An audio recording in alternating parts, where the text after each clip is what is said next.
जय श्री माताजी। ऑनलाइन उपस्थित सभी साधकों का हम स्वागत करते हैं। सर्वप्रथम सामूहिकता में कुंडलिनी चढ़ाकर बंधन लेंगे।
तीन महामंत्र और श्री गणेश मंत्र का उच्चारण करेंगे।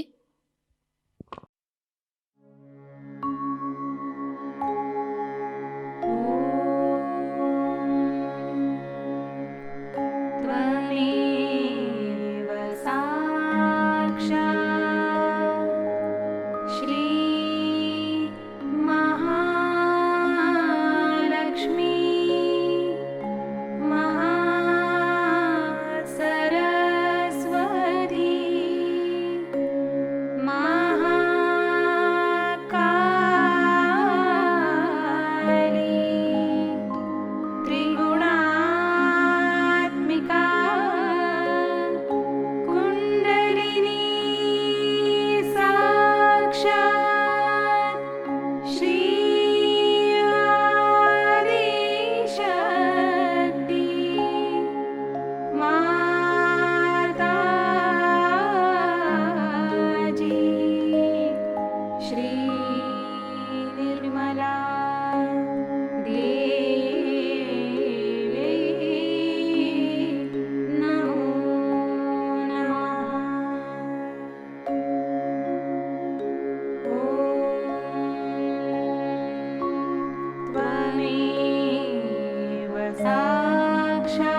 लक्ष्य केंद्रित करेंगे हमारे सहस्त्रार पर।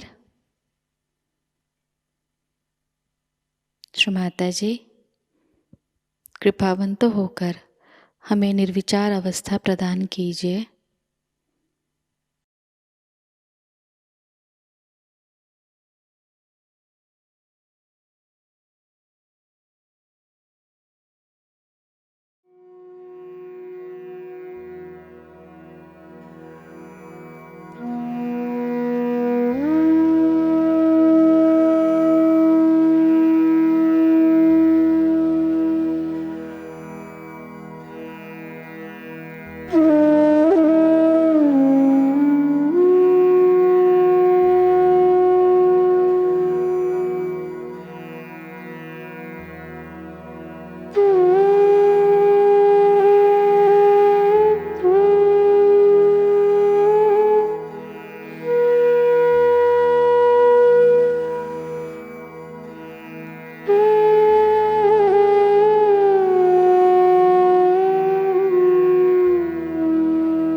इसी अवस्था में हम परम पूज्य श्री माता जी की अमृतवाणी को ग्रहण करेंगे।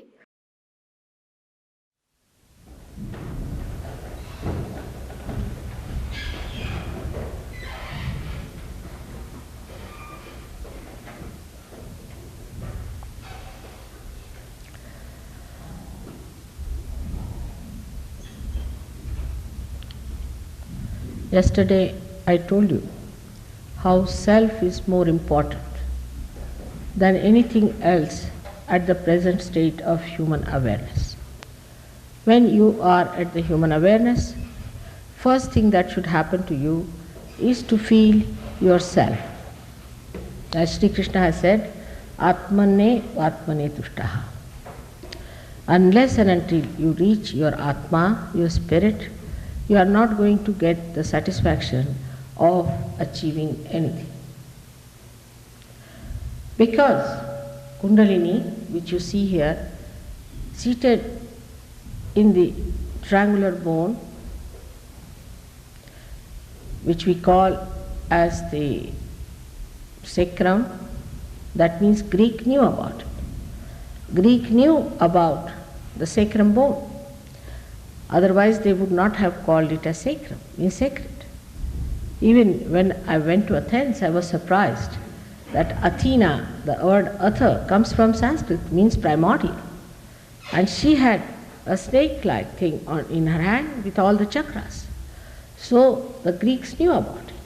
And when I talked to them, they told me that it is a fact that Indians came much before Alexander. We had rapport with Indians much before Alexander. And they told us about the primordial mother and her 3 powers. It is very amazing how they knew all about it. And then it all got lost because of the extroversion moving out from reality. So this bone, sacrum bone, contains, or here resides the Kundalini in 3.5 coil. This is the power of our pure desire. The pure desire is the desire when it is manifested should give you full satisfaction. For example, some people seek it in power.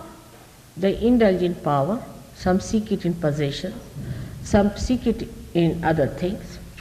But all these seekings do not give them satisfaction. If they could give satisfaction, then there would have been no problem. Because once you buy a car, then you want to buy something else, and then you want to buy something else. You start moving from one to another, and as economics says that in particular a want is satiable, but not in general. So we have to understand that the wants that we have, the desires we have, are not pure desires, but are impure desires. And when we deal with them, we never get that satisfaction. For example, somebody wants to do something. He does it, but he doesn't get any satisfaction out of it. The only way you can get satisfaction is that you become one with the divine. And this power of desire, which is a pure desire, is residing in each and everybody's triangular bone. But we are lost. We are seeking our pleasures, our joys into wrong things. We think that by doing this or by doing that, by buying this or becoming that, we'll be completely, fully satisfied, which we ultimately discover. In an evolutionary state, such people, when they discover that the joy is not in all these things, there is no happiness in this kind of thing. We have to go beyond this. Once they discover this, then they become a special category of people. And these special category of people are the seekers. Of course, today I find so many seekers are lost. Especially in America, they are lost in various ways. We would say in all the cults or in all other things like drugs or homosexuality or whatever you may call it. They are lost into these, into violence. Many are indulging into violence or doing all kinds of things which are not for their ascent but are degrading and will take them down, not to their seeking but to their hell. But it is happening today. You can see it very clearly. It is happening because human beings do not understand that human awareness is a transitory phase. You have to go beyond it, and that beyond stage, the stage we have to reach, is the stage of yourself. To begin with, you have to become, first of all, self-realized, meaning you are to be born again. And to be born again, you have to allow the Kundalini to work it out. So, what do we do? As people said, I told you yesterday, it is effortless, it is without any money. It just happens spontaneously. Now, it happens that an enlightened light can enlighten another light. In the same way, I may be able to enlighten you, but you can enlighten many others. Like in India, we have someone who has enlightened 10,000 people and has done so much good to people that it is amazing. Even there are people like the President of India, we can say the President of the High Court judge of the Hague High Court, which is the World High Court, the president of that, he's got his realization and he's a Sahajayogi. So we have people of that caliber who are Sahajogis and who have felt the vibrations, who have become self-realized. But they are very humble people, extremely humble people. Indians are basically humble and they know who is a saint and who is not a saint. They are so sensitive that they know who is a saint, who is not a saint. But in the West, as we have now lost our power to feel the saintliness in a person, we do not know who is a saint, who is not a saint. So the first thing that has to happen to you to understand who is a saint, who is not a saint, is first to get your realization. Without the spirit expressing itself into your awareness, into your attention, you cannot make out who is a saint or who is not a saint. Like they crucified Christ for no reason at all, and they worshipped Hitler. The Jews, they refused to accept Christ. They refused. They said, no, we don't accept Christ, because Christ said that I am dying for your sins. They said, no, we don't believe in that, we must suffer. So they suffered.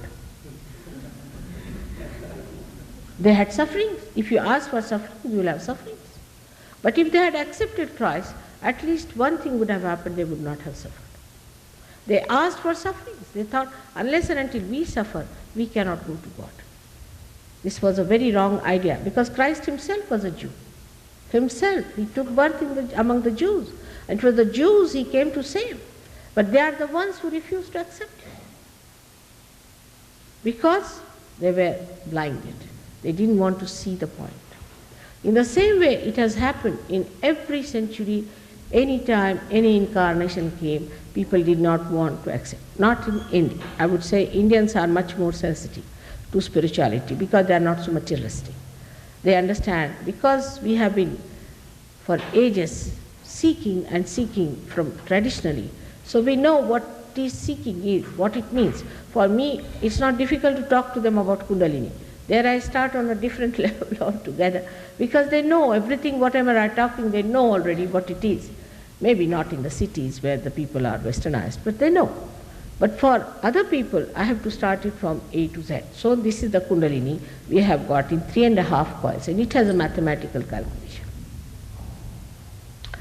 Now, it's only Indians and the Buddhists, from Indians, I would say, believed in the non-being. They believe there's a non-being, being and non-being.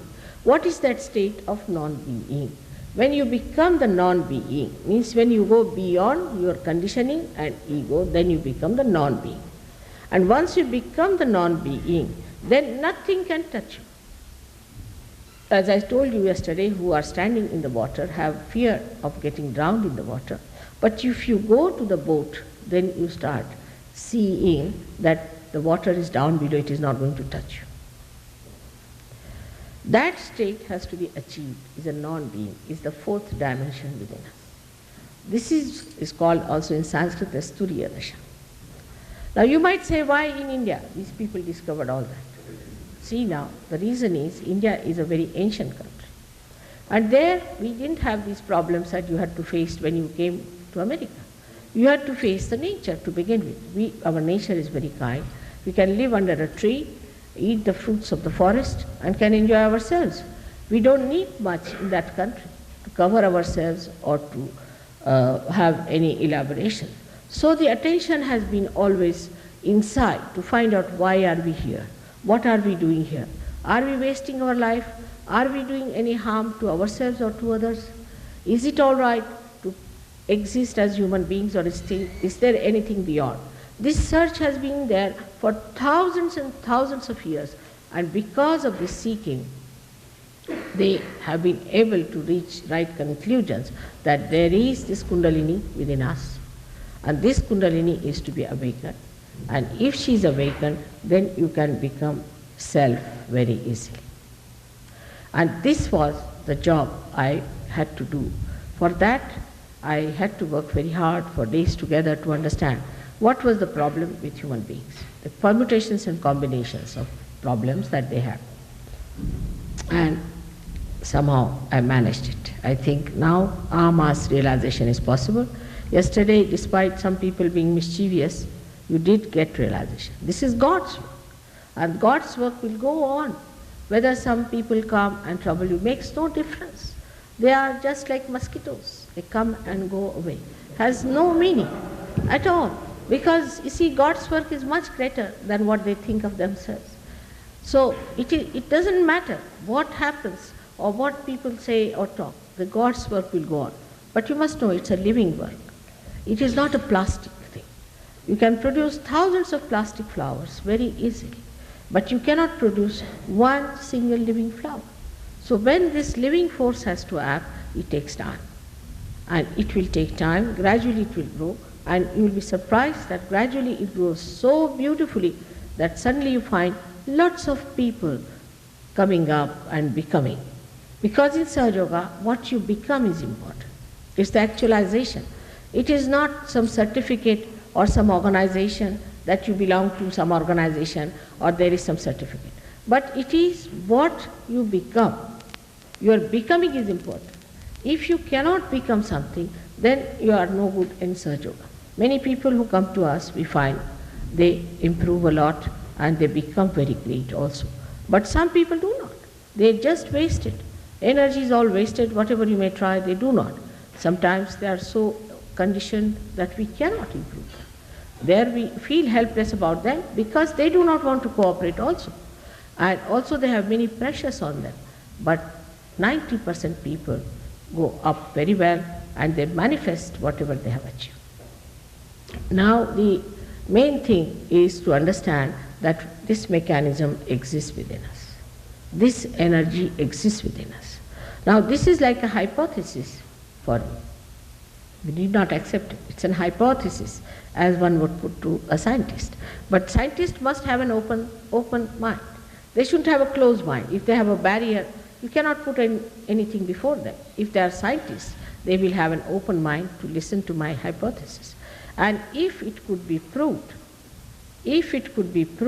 then you have to accept it.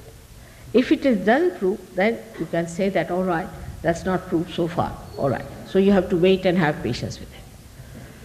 This is what it is in simple words, that it cannot be forced on you. It cannot be humble before you. You have to ask for it. Nobody can force you that you can become. I cannot guarantee, yesterday I said, it's a fact. But still so many people got their realization, felt the cool breeze and felt the cool breeze out of their head. This you cannot do otherwise. All other things you can do, but this you cannot do, is to take out cool breeze out of your head, which is a factual thing and experience. But as I told you, that we live mentally much more than we live with reality. And mental projections can be anything, like a person who murders someone. He has justification, I murdered someone because of this and this. But that justification does not allow you to get out of law, does it? No. You will be caught in the law. You cannot do it. Whatever is wrong, you are not supposed to do it. But that is human law. In the same way, there is God's laws. And if we go against God's laws, then what happens? That we are punished. Now today I am going to tell you about other awareness that one can have, that one should know about. I am talking about the super consciousness which is on top of our head. But when the attention moves to the left side too much or to the right side too much, then also there could be a very, very big problem.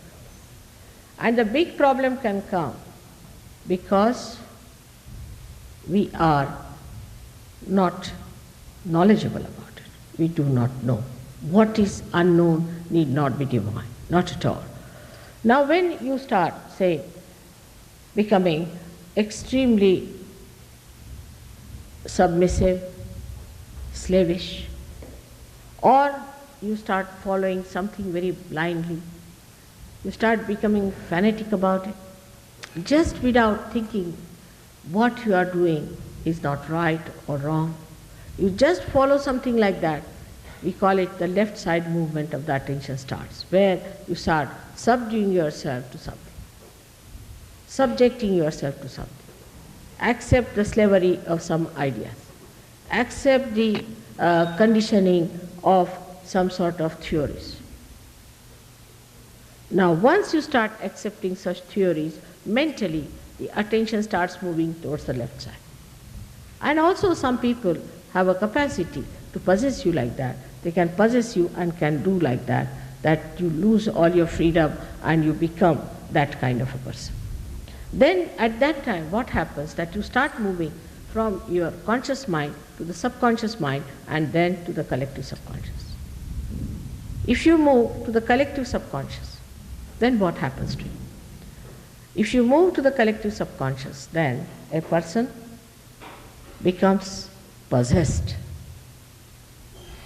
This possession comes to you through what we call the protein 52 or protein 58 in medical terminology.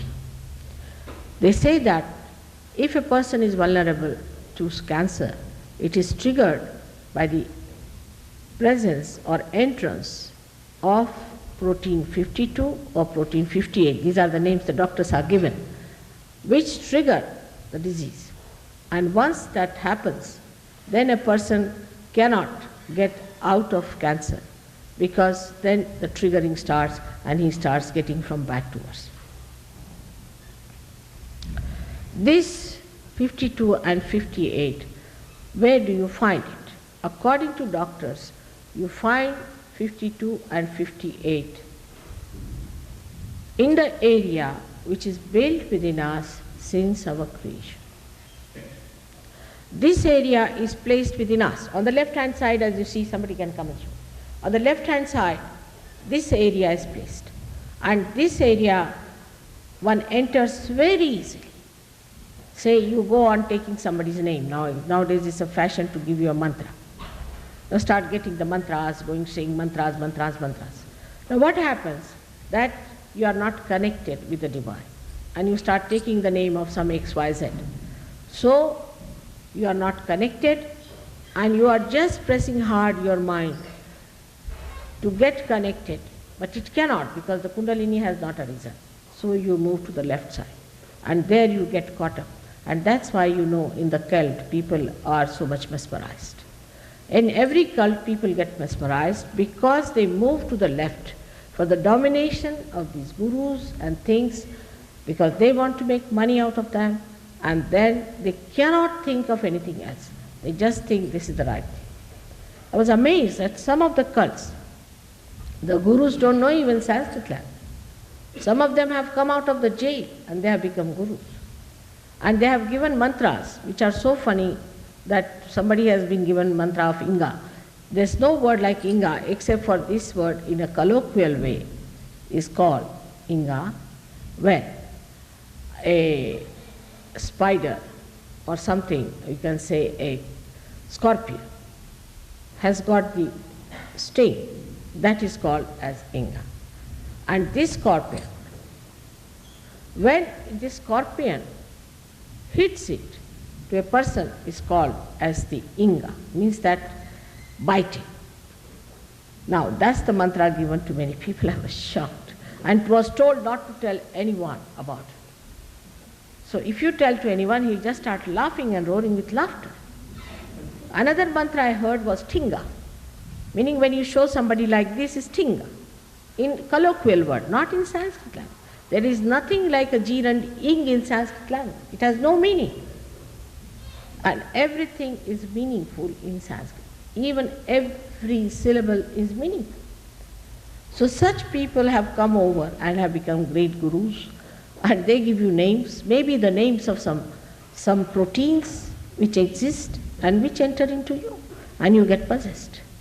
So this left side movement is a very common thing, and once you get to this left side movement, you cannot get out of it. It's very difficult. So the people who have been to such people or to such enticement show immediately when they come to us for realization, and that we don't know how to deal with them. Because if you tell them you forget your guru, they don't like it. They go on contortions, their bodies start getting into contortions. They feel terrible, they cannot sit quiet, they cannot move out. But if you tell them that this was wrong, they don't want to accept, because they are still carrying on with that idea and they don't want to believe that whatever they were carrying on was wrong, that they have to ascend. Even when they ascend, they take time. This is one very big problem we face.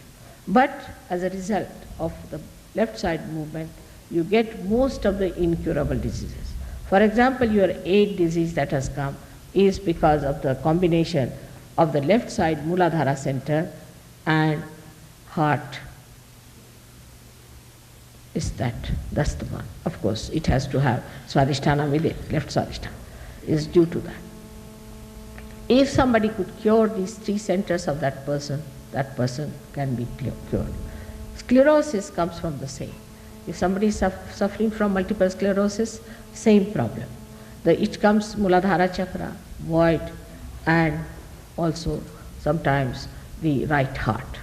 Sclerosis. Most of the muscular troubles go like that. Then we have got cancer.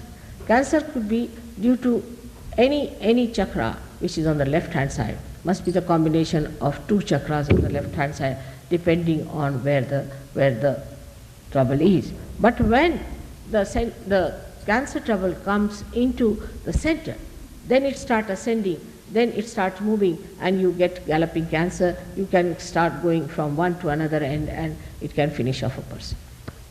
That's how you can just be finished with the galloping cancer.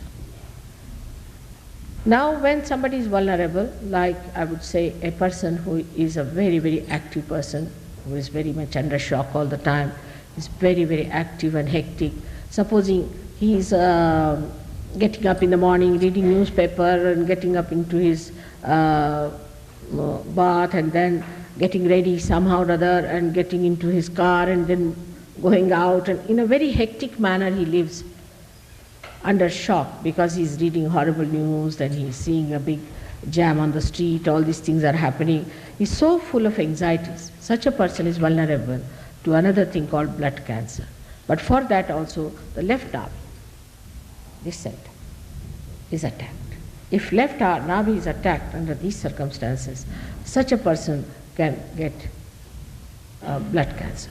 Supposing a mother is like that, she is a very hectic person and she is trying to sort of do many things at the same time, and she is of that nature, then also the child can pick up from her. If a mother is a very extreme type of a person or has gone through shocks like that, I have seen people who have gone through wars and have come out of problems, their children also are very prone to troubles of the brain, and they also get it because of the left side movement. But as you go upward, as the chakras come upward on the left hand side, say the left agya is caught up and left swadhisthana is caught up, that means a person is completely possessed. But with that, if the heart chakra is caught up, or with that, if the Vishuddhi chakra is caught up, then one can become mad. And such people could be there. But they come mad, they become all right, then become mad. Like that they go on, ultimately they end up as mad people. But in Sahajayoga, one can cure people who are mad, but they have to be treated in a way. Normally we do not take up any person who is a mad person in our group because it's very difficult to cure them and better them. But if they want to work it out on themselves, we say, all right, work it out this way, try if you can be all right. But there are many in-between phrases, like schizophrenic, you can call it, or some people who are imbalanced, who are nervous, all kinds of things are in between. So absolute mad, even if you forget, but there are so many others who look sane, but inside they have problems. All such people can be cured with Sahajayoga if they act according to what we tell them and the way it is to be worked out. Now in Sahajayoga, the practices are extremely simple because it's question of balancing. The left side catches, if the left side catches, then you get all these problems. But if you can balance it, if you can balance left side with the right side, the troubles can be all right. For example, if you have got, say, a left side problem, and you do some right side activity of ego development, you'll be amazed that your cancer can be cured. But then you go to the right side. That means you become ego-oriented, you become extremely ambitious, you become futuristic, you start dominating others, and this is what was practiced by Hitler. He got this knowledge from Dalai Lama. He said it in his book that he got it from Dalai Lama, how to control the minds of the people, by which you dominate them, and by domination, what do you make out of them? Devils. And that's why he did it. Because they become so ambitious, they become racist to begin with. They become racist. They think they are the best, they are the highest, they have the right to kill anybody they feel like, they have a right to take revenge, they have a right to ill-treat people. All kinds of funny ideas come into their heads, these right-sided people. And when they come into the right side, they do not know what they are up to. Because once they develop the right side, then they have other troubles, like they might develop blood pressure, they might develop kidney troubles, they might develop heart trouble. Heart in the sense, not angina and all that of a lethargic heart, but overactive heart. They can get a sudden massive heart attack and they may die with it. So such people are also suffering from all kinds of liver trouble, like cirrhosis of the liver, other liver troubles, skin problems. All these come from the right side. So when you start moving to the right side too much, you can be possessed by people who are overactive. Like an ego-oriented person, if he becomes friendly with another egoistical person, both of them combine together in such a manner that they form a group of egoistical nature. When they become egoistical, they try to dominate. And a big group can form a frantic, horrible, violent group which can try to kill. In India we had one such group which was formed under the name of the goddess. They started it in India, called as Anand Mark. Of course it is now banned. The fellow is under supervision, but still in America he has followers. Surprisingly, they were caught killing some ambassadors and all that, and the leader had to go in the jail for days together. Everything happened, but the followers, because they are so possessed with the idea that they are in charge and they have to kill everyone and that they have to become like Hitler. Now you cannot stop it. It's very difficult, but you can. If you can raise their kundalini, then they will understand this is not reality. We are just doing something that is not reality. It is not for our beneficiary or neither for anybody else. It is such a dangerous thing we are doing to ourselves. It's not at all benevolent to ourselves or to anybody else. So the benevolence only comes when you move upward. The third, we can say, is the awareness of hell, where people are really devilish by nature. You cannot change them. They are very devil-like, very possessive type, extremely arrogant, aggressive, and they are really devils incarnate in human forms. And such people have to go to hell, because we call them as the awareness of the hell. They always think of destruction, of destroying others, or overpowering others, or of destroying themselves. There are many groups you know who destroyed themselves. Just like that, they killed themselves. These are all the people who are on the other side of the ascent. So when you start rising higher and higher into these chakras, and when the Kundalini rises through all these chakras and goes up beyond the Sahasrara, as you call it, the Brahmarandra, here, you become a subtler being. Like your human attention, say, we can say, it's like a cloth here. And now the Kundalini is pushing it upward like that. So all your attention which is outside goes inside. And when it pierces through, from here, this piercing makes the attention subtle, because the subtle that is around, which you do not feel normally, starts penetrating into it. It starts covering your attention. And that's how we say, now your attention is enlightened. And now it is enlightened, not just talk, but it becomes enlightened with collective consciousness. You become collectively conscious. Then such people, when they talk, they have such a personality, such a knowledge. They become knowledge. They have no problems. They become knowledge because they become the absolute. But it is for you to decide, what are you seeking in life? What do you want in life? What is your life worth? If you want to cheapen your life, waste it for something very cheap and ordinary, useless, then you can go ahead with it. But if you think your life is important as a human being, should be, because you have become from amoeba to this stage as a human being, not to waste it, not to throw it away uselessly, but to become the spirit. That's what you have come on this earth for. And that's what should happen to you. Now, the main problem with human beings is that there are barriers we have. To accept anything we have barriers, but there is nothing to be accepted. In Sahajayoga you need not accept anything whatsoever, but you should not also deny. If you deny, I cannot raise your kundalini. I cannot. You should allow your mind to be open to get realized. Because one reason is there why you have to do that more. Because you do not know about kundalini. People told me they don't know even what self-realization is. Imagine, in India, when my grandchild was born, we had our astrologer in my husband's place, about 2,000 miles away from where the child was born. He sent a telegram saying that this child has found her guru, Sadguru in the household. It was such a great thing to find a Sadguru who will give realization to the child. To us it is the most important thing. In a horoscope, the first thing they'll ask, shall we get self-realization in this lifetime or not? Then they say, all right, this lifetime you might, maybe next lifetime. Then they think, oh God, we have to wait one lifetime more. And all action is surrounding that, the whole behavior, that you must try to check your attention, chitta nirodha. Try to check your attention. Wherever it wants to go, just keep it out. While here it is, what's wrong? So what? If you want to jump in the sea, so what? Who are you to tell us? It's not that. There it is, you must control your attention. Control your attention. Keep the attention pure. If your attention is not pure at the time of realization, there will be a problem. It's just a different attitude towards life. If somebody is angry, here people always say, I hate you. I mean, in India, if a child says like that, he'll have 2 slaps on the face. It's regarded bad manners to even to think like that, that you hate anyone. To hate anyone is a sign of degraded personality.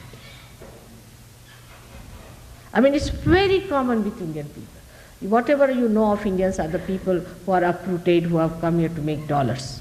They are different people. They are sort of sieved out. But the people who are in India, now we have here at least 20% people who have been to India. You can ask them. To them, generosity is a quality. Righteousness is a quality. Purity is a quality. Quietude is a quality. Peaceful nature is a quality. They do not boast of their angers and they do not boast of their hatred at all. I mean, it is never, never, never done. Even if somebody hates, he will not say that, I hate you. And it took some time for me to even to say this sentence to people, that this is something prohibited. Because your tongue gets spoiled. If your tongue is spoiled and impure, then whatever you say becomes untrue. Your tongue must be pure. You should not say something which is not true. In the sense, true doesn't mean that supposing somebody is a person who to your mind is not a good person. You shouldn't say that. You need not say that you are not a good person. You just keep quiet. Let him discover. Because if he is bad, he'll suffer himself. This is a common attitude. I'm not talking for Indians, but I must say for spiritual life, one has to learn from them. Some of them who were thugs must have come here to loot you. That's a different point. I'm sorry for that. I'm sorry. But I also blame you for your naiveness. I came much before that. But I said you are not to pay to anyone any money. Nobody listened to me. They didn't like me at all when I said that. So you had to suffer. I know it was wrong, but it happened. Now at least people should realize that purity can only be achieved through self-realization. Innocence can be awakened within you on the first chakra. On the first chakra, you develop innocence. In the second chakra, you develop creativity. I've known people who never used to sing, have started singing very well, who never used to create anything, have started creating beautiful paintings. They have become great painters now, very well-known painters, musicians, Those who were never doing architecture have become great architects, and who have not never done any interior decoration have achieved a lot. So, to say that we are very creative, one must know that you have limited energy. And for that you have to be connected to the main, so that all the time the energy is flowing into you. Then on top of that is the third center, which is the center of your seeking.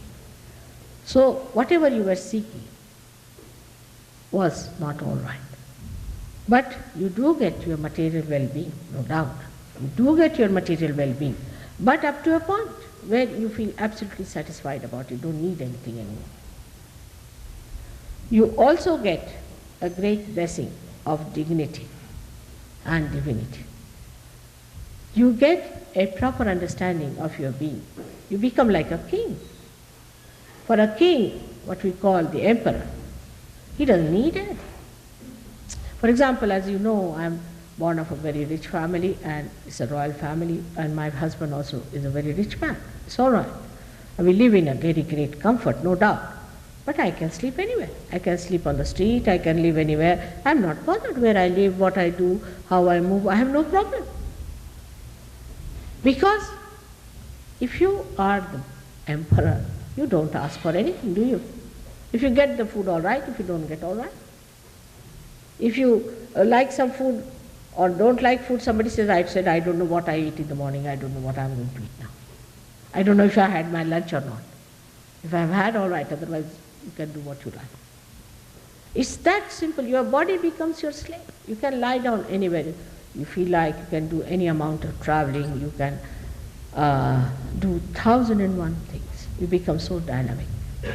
That happens when your Lakshmi Tattva is arisen. There are 4 Lakshmi Tattvas within us. The first is the Lakshmi Tattva, where you become a person very dignified and endowed with material comforts.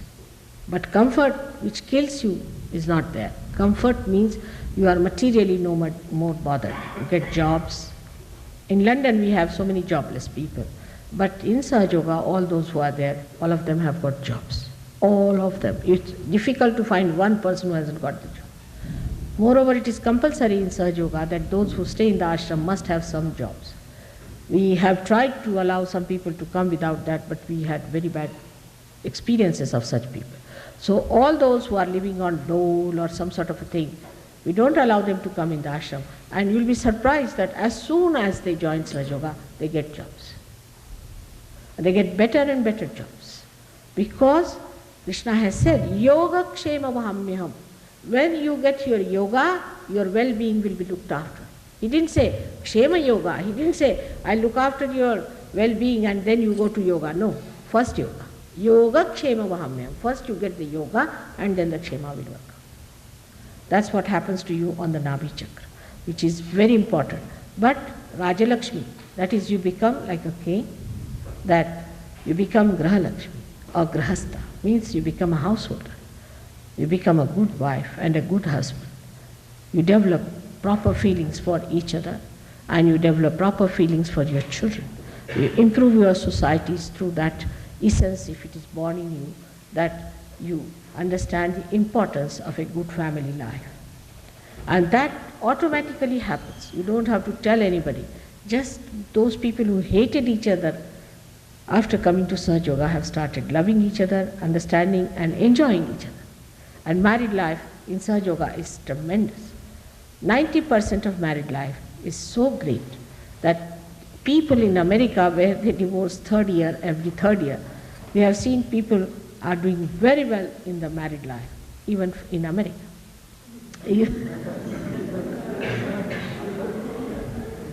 Even here, you see this mental projection, the wife is no good and husband no good, all vanishes. You become the spirit. You start enjoying the deeper significance of marriage. Then comes the fourth side of the Lakshmi Tattva, is the ascending side. The people who have got more money are fed up and now want to have something beyond. In the same way, in Sahajayoga, when you start moving, then you find that nothing but spiritual life gives you real joy.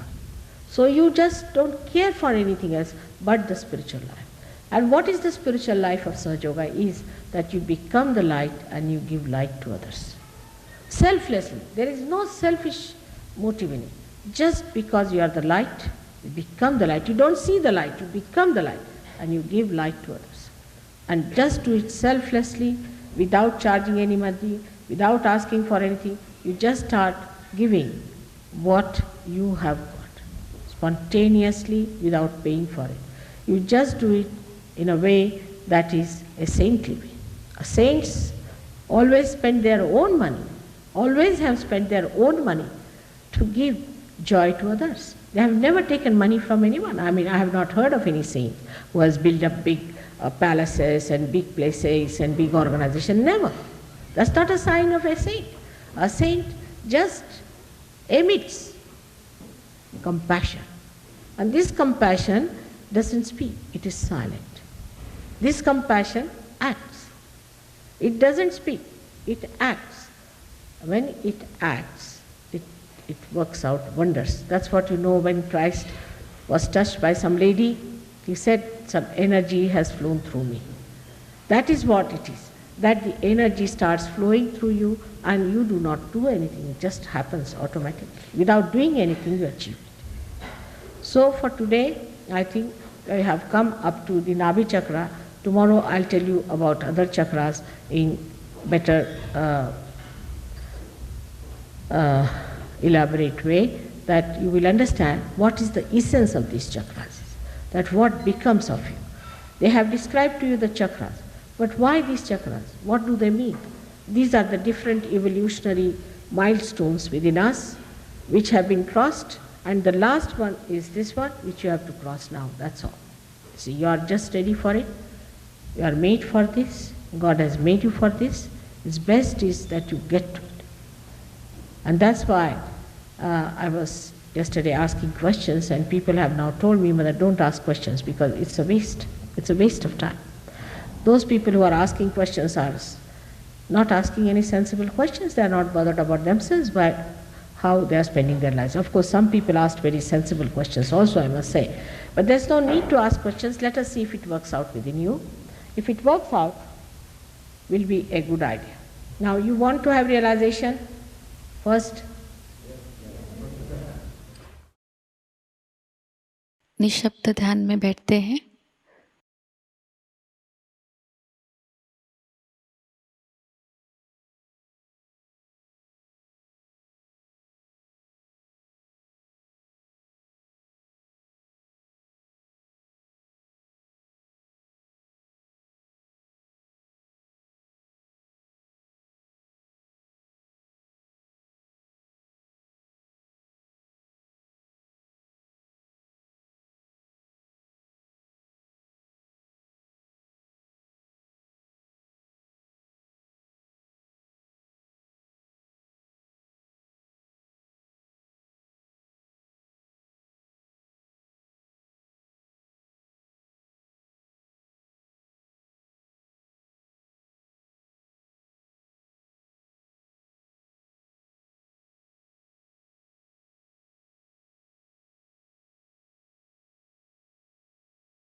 परम पूज्य श्री माता जी, आपकी परम कृपा में हम सब एक प्रतिभाशाली व्यक्तिमत्व बन जाए।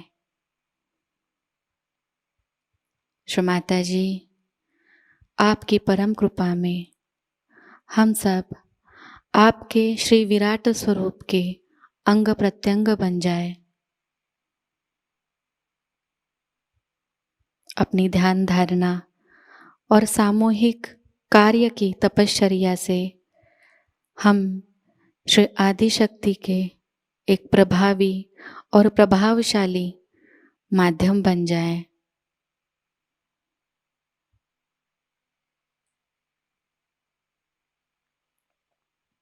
परम पूज्य श्री माता जी, आज का यह सामूहिक ध्यान हम आपके श्री चरणों पर समर्पित करते हैं। कृपावंत होकर हम सबको और इस संपूर्ण विश्व को आशीर्वादित कीजिए।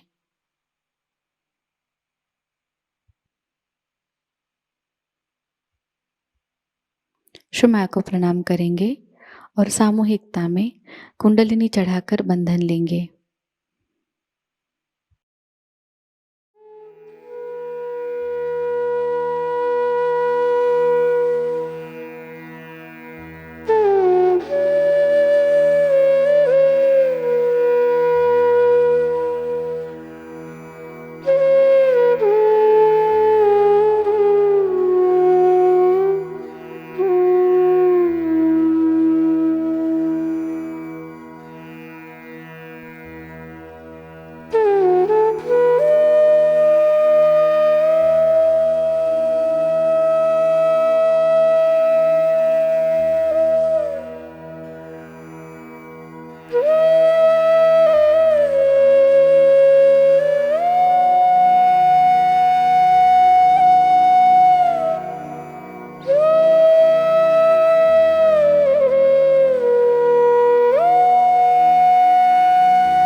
आज का यह ध्यान केंद्र यही संपन्न होता है।